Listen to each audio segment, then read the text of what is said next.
All right, today we're going to pull back the curtain on something that might sound a little, boring, but is absolutely critical for any school. We're talking about the hidden, high-stakes world of student records. I mean, have you ever really stopped to think about it? From the moment a student walks in to years, even decades after they've graduated, there's this file, this digital or paper trail of their whole academic life. But where does it end up? Who's in charge of it? And for how long? And this, right here, is the question that really matters. Because if you're involved in running a school, not knowing the answer isn't just a small oversight. It can have some seriously massive legal and financial blowback. Okay, so let's dive into the first big idea. Most of us just think of student records as, grades, transcripts, that kind of stuff. But the truth is, it is way more complicated and legally serious than a lot of people realize. This is the key. You've got to get this. Managing student records isn't just about being organized or having good housekeeping. It's a legal duty, a mandate. And if you mess it up, you could be putting your entire institution on the line. So, how long does this duty actually last? Well, this brings us to a concept that, I'm not going to lie, is pretty staggering when you first hear it. The word is perpetuity. And yeah, this pretty much captures the reaction perfectly. Did they say forever? Like forever, ever? Yes. Yes, they did. Some of these records, you're required to keep them forever. So what on earth does that actually mean, practically speaking? It means for certain documents, there is no destroy after 7 years rule. There's no shred date you can put on your calendar. The responsibility to keep that record safe and to be able to find it if someone needs it, it never ends. It's indefinite.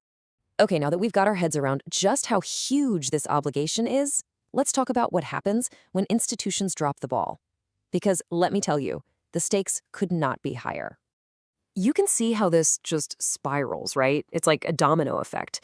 It might start with something as simple as one failed audit, but that can trigger a denial of your program approval. Then come the huge fines, the bad press. Before you know it, your financial guarantees are impacted. It is a total cascade of failure that can actually threaten the school's very existence. And it can all boil down to this one single devastating word. This is the word that keeps school administrators up at night. Getting your program or even your whole institution denied because you didn't handle your paperwork right, it's a catastrophe. And the worst part? It's completely avoidable. All right, so we've laid out the problem. We know the stakes are huge. So what do you do about it? Let's build a game plan. It all begins with understanding 3 fundamental responsibilities. This really breaks it down nicely. First things first, you have to know the specific rules for your jurisdiction, your states, your accreditor, all of it. Step 2, you've got to understand the nitty-gritty of storage. How do they have to be stored? Where? And number 3, you must be crystal clear on what rights students have to access their own info. But, and this is a big but, it's not that simple. See, here's the real kicker. There isn't just one rule book. The rules can be totally different depending on who's making them. So check this out. Your state regulator might say, hey, keep these for 7 years. But then your creditor comes along and says, nope, we need you to keep those same records forever. So who do you listen to? The answer is both. The absolute golden rule of compliance is you always have to follow the strictest requirement. That is your only safe harbor. And this table just lays it out so clearly. Look at the retention periods. 7 years versus perpetuity. It's a huge difference. And same thing for what happens if a school closes.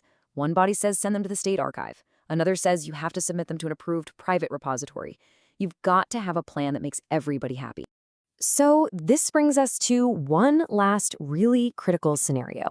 What happens to all these forever records if the school itself isn't forever? You see, just because the school closes its doors, the responsibility doesn't just disappear. There's a very clear legal process you have to follow to transfer these records. And if you don't, we're talking about huge personal fines and penalties for the owners, a debt that follows them long after the school is gone. So we'll end on this thought. When you manage them correctly, your student records are a legacy. They're a testament to the education and the opportunities you provided. But if you neglect them, they become a ticking time bomb, a massive legal and financial liability just waiting to go off. The choice and the responsibility is all yours.